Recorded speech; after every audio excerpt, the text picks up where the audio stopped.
Okay.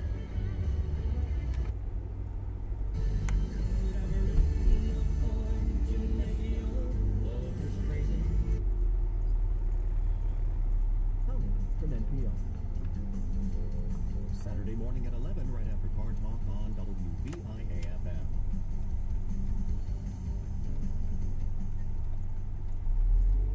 Supporting WVIA, the American Red Cross. Your one blood donation can help save the lives of up to 3 people. 1-800-RED-CROSS or redcrossblood.org. Great jazz 24 hours a day on the PR0 channel. No snow. HD3. It's going to be cold. And I didn't bring the tank for the heater, so I guess it'll just be chilly in the house today. And I'm Robert Segal. Yeah, he did. 3 musicians who died this year changed our view of masculinity. Not being a man in the way that we think of men was something that didn't hurt your art and didn't hurt your sales, then why not continue to pursue it? How David Bowie, Prince, and George Michael reshaped what it means to be a man. Now news. Live from NPR News in Washington, I'm Louise Schiavone.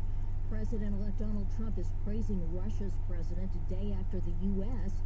issued tough sanctions over alleged cyber attacks. NPR's Jessica Taylor has more. In a tweet Friday afternoon, Trump called Putin's choice to wait on how to respond to U.S. sanctions until his administration takes office in 3 weeks a, quote, great move. I always knew he was very smart, Trump wrote. Early Friday, Putin announced he wouldn't respond in kind after President Obama ordered 35 Russian diplomats to leave the country. U.S. intelligence officials say Russia engaged in hacking to influence the presidential election.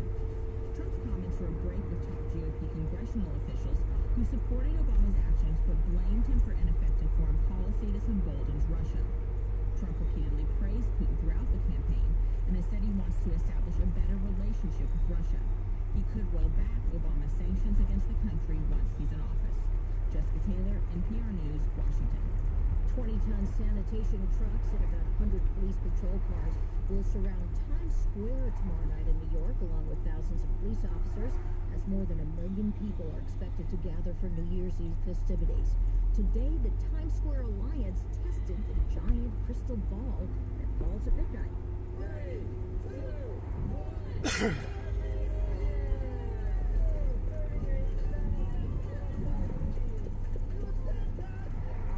President Tim Tompkins. Because there's 38,000 Philips LEDs, you can have up to 16 million different color combinations. You look at it right now behind me, it'll shift and change all the time as it does throughout the evening.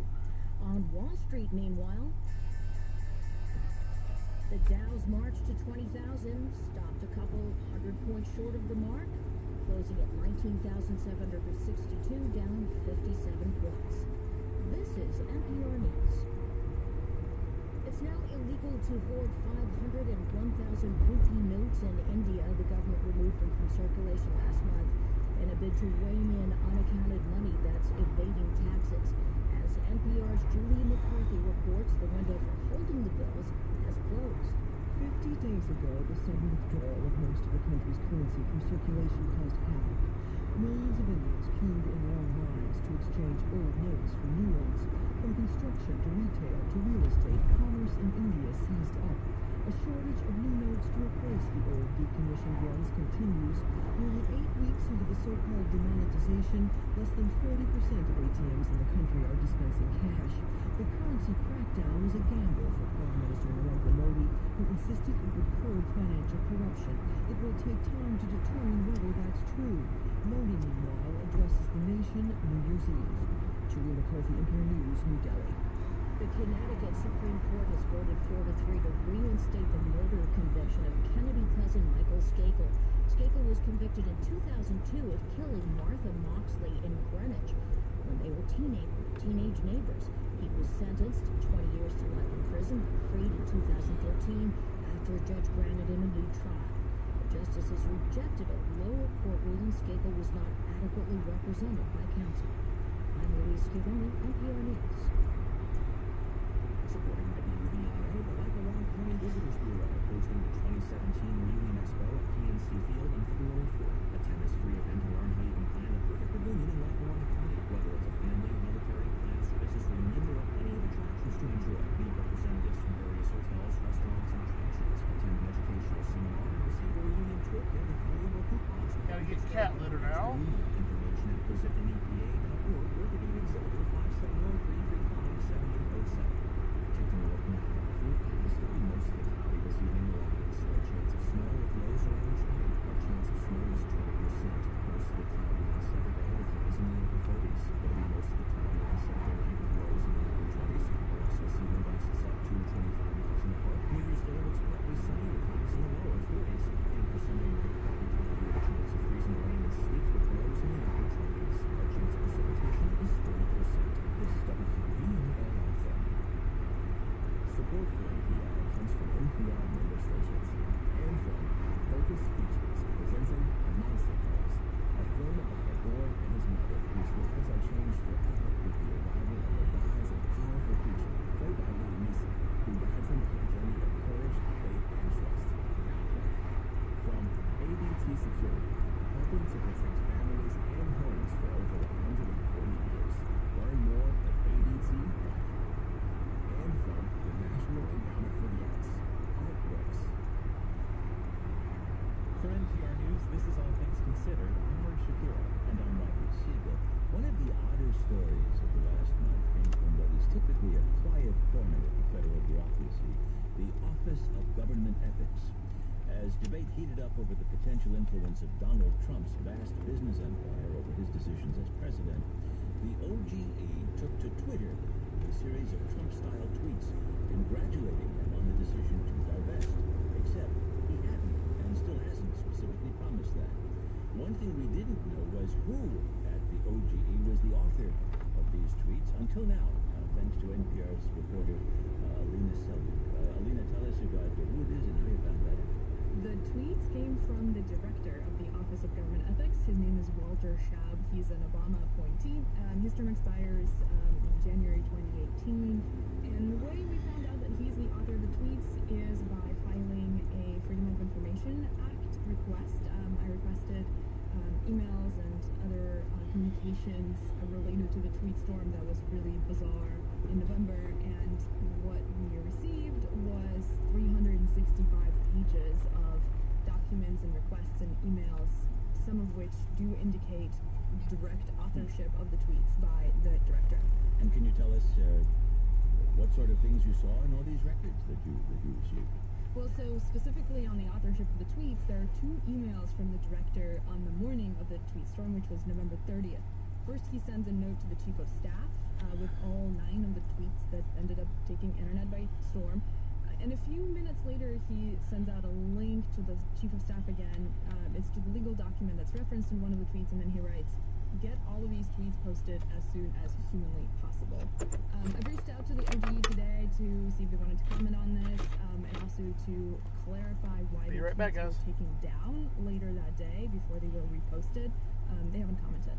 What else did you learn, if anything, from these 365 pages worth of emails and messages? Yeah, so the OGE redacted about 15 of 365 pages, and a big chunk of the disclosures that I got were media inquiries like mine for Freedom of Information requests, but also comments about the tweets.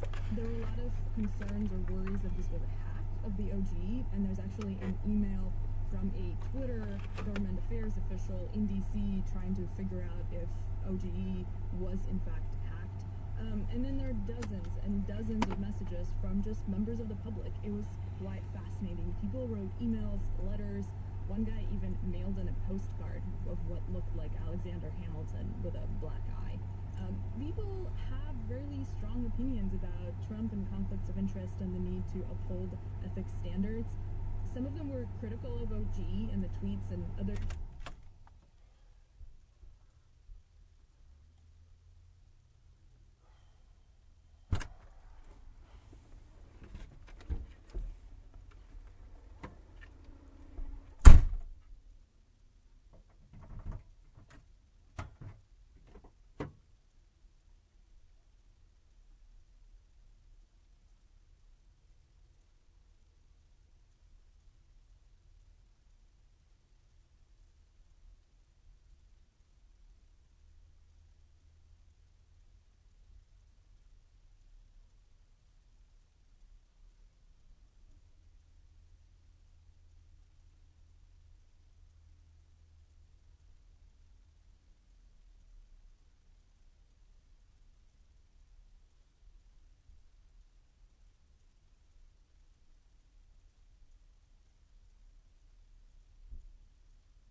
Damn, it's cold.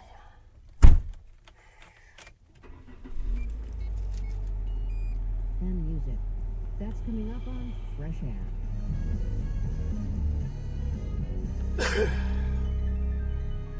Hello, Harry Pottery. First News. Live from NPR News in Washington, I'm Janine Herbst. Russia's president says American diplomats can stay in his country. Vladimir Putin condemned new U.S. sanctions that expelled 35 Russian diplomats, but he says he won't retaliate. Russian Consul General Sergei Petrov in San Francisco says he's sad for his employees who have to leave, but he says his office will continue its work. We'll continue our business as usual, except that, I don't know, we would have less employees in the consulate, so that means that probably the effectiveness of our work will be lower than it is now. The White House yesterday imposed the sanctions on Russian officials and intelligence services in retaliation for Russia's alleged interference in the U.S. presidential election. In Syria, the opposition says there have been numerous violations of a ceasefire brokered by Russia and Turkey. NPR's Alice Fordham reports on the first day of the truce. Initially, a downturn in violence was reported across the country, and the situation is still generally calmer than usual in the war-torn nation. But a representative of the rebel Army of Islam tells NPR the group has reported to Russia and Turkey widespread and recurrent violations by the regime and its allies. This includes a push into a Damascus suburb by forces loyal to Assad and airstrikes in the north of the country. Russia and Turkey are still making statements about plans for peace talks in Kazakhstan, but haven't said exactly when they might happen. Alice Fordham, NPR News, Beirut. The murder conviction against Kennedy cousin Michael Skakel has been reinstated. A divided Connecticut Supreme Court today rejecting a lower court's ruling that Skakel's trial lawyer didn't adequately represent him. He was convicted in 2002 of killing Martha Moxley in 1975 when the two were teenagers, and he was sentenced to 20 years to life. But Skakel was released in 2013 after a judge granted him a new trial. Stock prices fell slightly on the last trading day of the year, with the Dow down about 0.3%. But as NPR's Jim Zaroli reports, it was the market's best year overall since 2013. The first half of the year, growth seemed to slow sharply, and there were fears the economy's long expansion could be winding down. But things picked up again during the second half of the year, prompting the Fed to raise interest rates again slightly. Corporate earnings were up, and oil prices stabilized. Stocks were rising before the November election, but they shot even higher after Donald Trump's victory, partly because investors expect a surge in infrastructure spending under the new administration. The Standard & Poor's 500 index rose 9.5% for the year. The Dow was up 13% and came close to hitting 20,000 for the first time. Jim Zaroli, NPR News, New York. And the Dow ended the day down 57. This is NPR News from Washington. The number of coal mine workers dying on the job fell to a new low this year. U.S. coal mines recorded 9 deaths in 2016 so far, putting the number of fatal accidents in the single digits for the first time. 4 people died in West Virginia, 2 in Kentucky, 1 each in Alabama, Illinois, and Pennsylvania.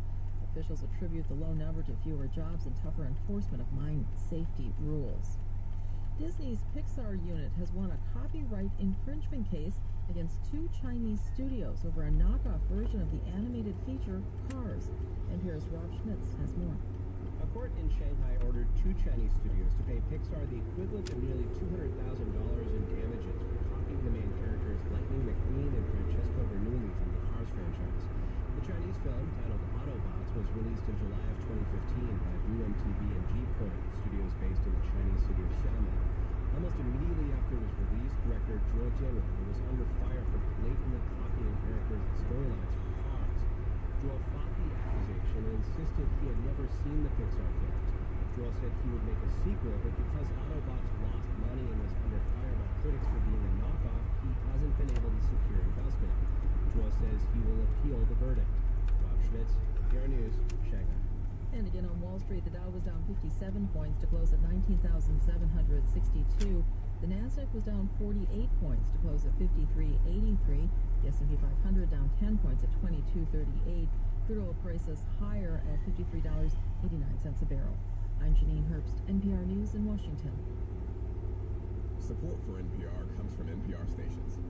Other contributors include the Robert Wood Johnson Foundation, working with others to build a culture of health for all, on the web at rwjf.org, and the John D. and Catherine T. MacArthur Foundation at macfound.org. Taking a look now at the forecast, it'll be mostly cloudy this evening along with a slight chance of snow with lows around 20. Our chance of snow is 20%. Mostly cloudy on Saturday with highs in the upper 30s. It'll be mostly cloudy on Saturday night with lows in the upper.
Clean for Christmas.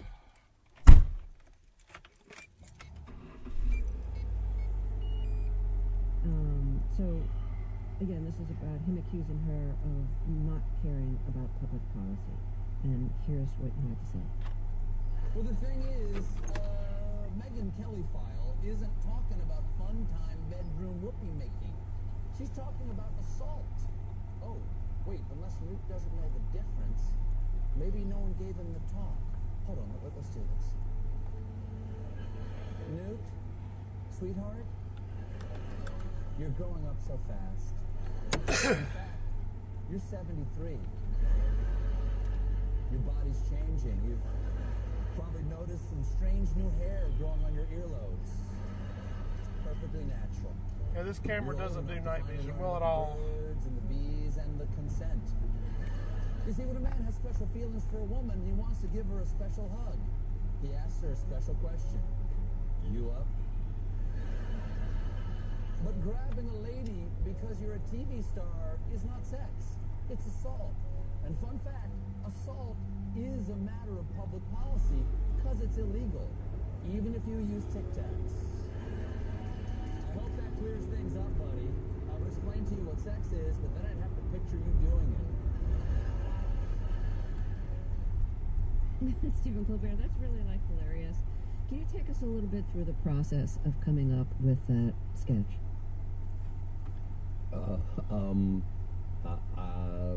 In the morning pitch meeting, someone said, "Did you hear what Newt did last night?" And I said, "No, what was it?" And they told me what he did, and I went, "Oh my gosh, what an interesting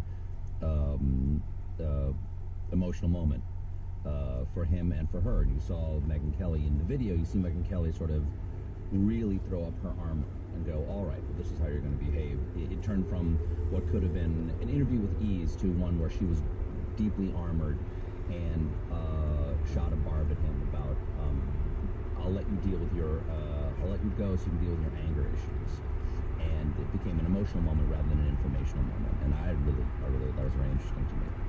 And we want more than anything else than to talk about everything that just happened as quickly as we can, to leave no meat on the chicken for the next day.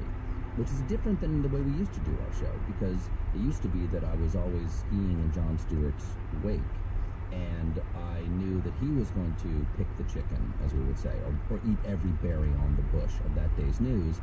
And we had a hunter-gatherer relationship. Jon would do all the gathering, which is every nut, every berry that's growing that day, and we would do the hunting. We would talk about a single subject maybe for a week, or we would think about one idea that we might do 3 or 4 days from now, or maybe 2 weeks from now, as we developed the idea and how my character might put himself in that news story. We're in Pennsylvania. Now it's how fast can you talk about everything that happened in the news or in popular culture in the last 24 hours. And it's much faster than we used to work. It's, you know, the joke I've made is that we went from go-kart to NASCAR with all the, you know, advertising stickers on the side of our car, too. Does CBS ever ask you to be even-handed in your comedy, or is it understood that comedy, particularly satirical comedy, is not about being even-handed? I have not gotten a shred of editorial guidance from them. Which I'm sure you're very happy about. Absolutely. It was one of the things I was most nervous about going over to a network, that there would be a thumb on the scale. I mean, the only thumb on the scale is, you know, can you not mention that car company? Could you mention this car company? Because they don't sponsor us. And, but it's much like it was over on cable. Because if the car company or the phone company or whatever it is in the news, they're hands off. It's actually surprisingly little interference. Glad to hear that. Yeah, me too. We have to take a short break here. If you're just joining us, my guest is Stephen Colbert. So we're going to take a short break. We will be right back. This is Fresh Air.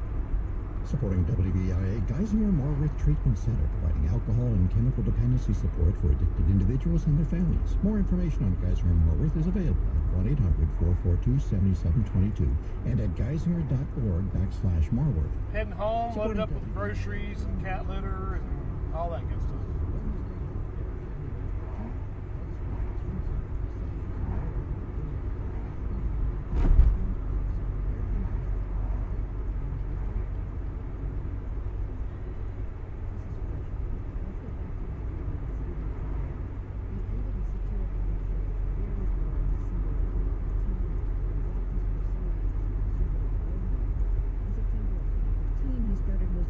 show on CBS. So, Stephen, what made you realize it was time to end the report? I didn't really want to model the behavior of punditry anymore, because I thought it was limiting on a certain level, that I wanted to be able to do more than that character. And I also didn't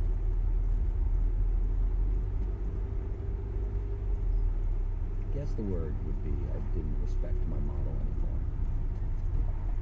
And I Wait, what do you mean by that? Well, people always said it was Bill, but it's punditry in general, the sense of certainty. Good, DRK. Regardless of the facts, that was embodied in the idea of truthiness. That was the thesis statement for the entire show. That how you feel is more important than what the facts are, and that the truth that you feel is correct is more important than anything the facts could support, which we expressed in a very concise way on the show. We embodied it satirically, though it's not really a new idea. And as you can see, it's been amplified in interesting ways since we went off the air. But I didn't just want to play that game anymore. That was a single thesis statement that we tried to remind ourselves of every day. When in doubt, I would just sort of recite those mantras to myself about what is truthiness. I'm looking out for you, and because I'm looking out for you, I'm also looking over your shoulder because I've got your back, and I have a special relationship with the audience. That is, and it's only us. We're the only ones who get it. And if you agree with me, I love you, and please love you because I agree with you. And all those emotional ideas, I'd have to remind myself every day to stay in character, and I'd remind myself of them right before I went on stage every night, because I thought, well, you've come this far, why blow it now? And toward the end of the show, I started to think that my love of that game was diminishing to the point that I might actually blow the entire